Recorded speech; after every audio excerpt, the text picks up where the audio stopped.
Selamat datang di channel Simbah Jawa. Channel ini menayangkan informasi, fakta dan mitos, serta legenda dan sejarah yang gak kalah menarik loh. Saksikan video sampai habis, jangan setengah-setengah, supaya Anda tidak salah info. Assalamualaikum warahmatullahi wabarakatuh. Kembali lagi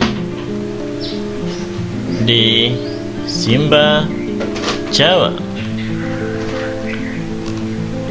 Hari ini kita akan membahas tentang bencana demi bencana, membuka jalan Satrio Piningit. Sebelum pembahasan dimulai, alangkah baiknya like, share, komen, dan subscribe. Bencana alam demi bencana alam terjadi di bumi pertiwi. Tanah longsor, banjir, gunung meletus, dan lain sebagainya. Sesungguhnya merupakan tanda peringatan keras Sang Maha Pencipta Allah Subhanahu wa Ta'ala kepada bangsa ini, secara khusus tertuju kepada elit pimpinan nasional, baik ulama maupun umaroknya. Tentu untuk tidak mencari kambing hitam dari segala peristiwa yang terjadi dan tidak mengkambing hitamkan orang perorangan, maka kita semuanya harus dan seyogyanya memahami akan dalil di dalam manajemen perusahaan leadership bahwa tidak ada bawahan yang salah, yang ada adalah pimpinan yang salah. Begitu pula dalam kontekstual negara Republik Indonesia sebagai sebuah perusahaan, tidak ada rakyat yang salah, melainkan pemimpin-pemimpinnya lah yang salah. Untuk memahami tulisan ini atau naskah ini atau siaran ini dibutuhkan perenungan yang mendalam. Diawali dengan pemahaman, tentu dibarengi dengan ilmu-ilmu yang mumpuni, bahwa di dalam hakikat kehidupan ini tidak ada yang namanya kebetulan, ujuk-ujuk tiba-tiba mak bedungdung dan lain sebagainya. Apalah itu kebetulan? Yang terjadi hakikatnya adalah ketetapan yang telah ditetapkannya. Sesuatu ketetapan yang Allah tahu akan terjadi segala sesuatunya.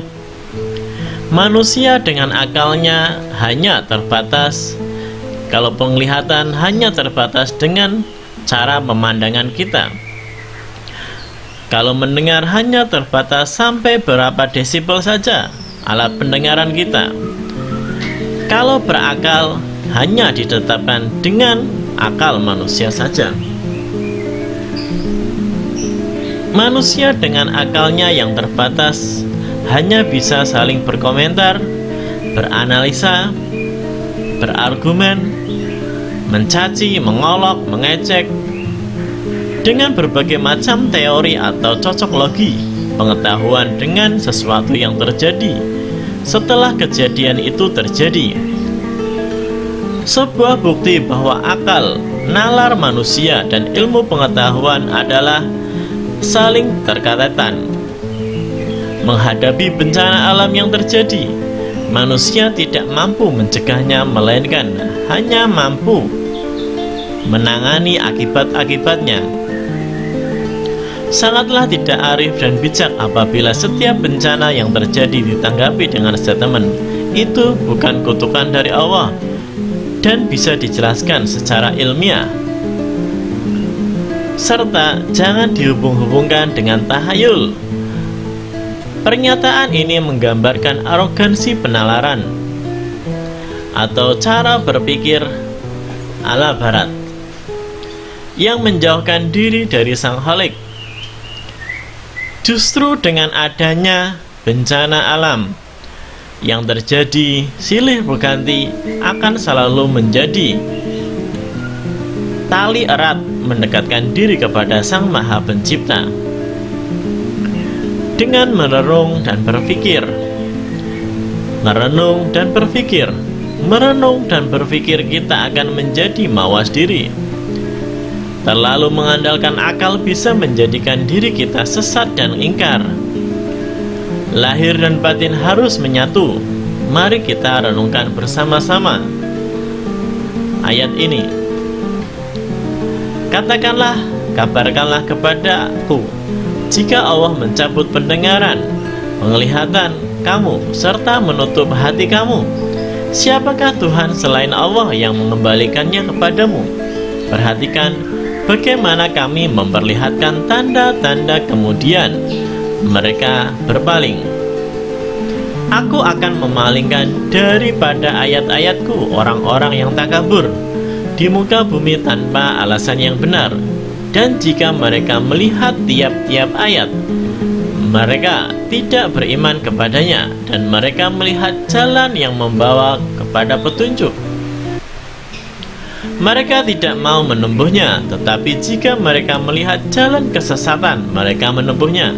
Yang demikian itu adalah karena mereka mendustakan ayat-ayat kami dan lalai daripadanya. Apakah selama ini kita pernah merenung dan berpikir, merenung dan berpikir, merenung dan berpikir untuk mencari jawaban atas bencana-bencana alam yang terjadi? Mengapa tsunami yang banyak memakan korban jiwa setara dengan korban bom atom Hiroshima dan Nagasaki harus terjadi di bumi Aceh, Serambi, Mekah? Mengapa sampai saat ini kita masih dipusingkan dengan flu burung, wabah yang belum diketemukan obatnya? Mengapa kita saat ini lain terjadi KKN, kasus kesurupan nasional, di berbagai kota yang terjadi secara spontan dan beruntun di tempat-tempat pendidikan dan pabrik rokok? Mengapa Merapi harus memuntahkan laharnya dan sempat membingungkan kita semua? Mengapa gempa yang meluluhkan pemukiman memakan korban jiwa terjadi di Yogyakarta dan lain sebagainya dan lain sebagainya? Kita mawas diri, introspeksi diri. Jangan lupa like, share, komen, dan subscribe.